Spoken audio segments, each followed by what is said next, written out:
नगेन्द्र विश्वाल सभापति भारतीय जनता पार्टी भिमदासपुर।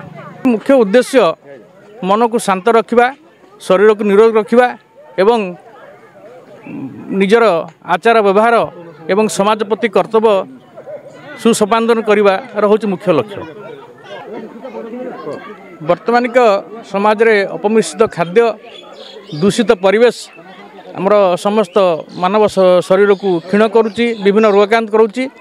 तेणु तार प्रतीकात्मक कार्यक्रम हिसाब रे जदि आम नित्य माने दैनंदिन माने प्रवृत्ति रे जदि आम आमर योगाभ्यास करवा ताहले आमर शरीर आरोग्य रहिबो एवं मन शांत रहिबो।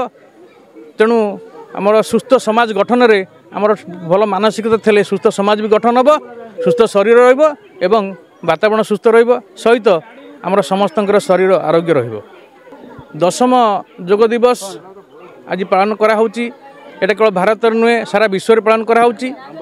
एई दिवस रे मु आमर भारतवासी विश्वर समस्त लोक मान वार्ता देवी जे समस्ते एई योग अभ्यास करी शरीर सुस्थ रखंतु एवं सुस्थ समाज एवं सुस्थ विश्व गठन हो। मो ना तूफान कुमार सामल, योगाचार्य, सालेपुर मेडिकल। आज ही 10म अंतर्राष्ट्रीय योग दिवस अवसर में समस्त को स्वागत अभिनंदन। यही अवसर में समस्त को मुझे कथा कहबी दे योग करंतु, निरोग रुहंतु।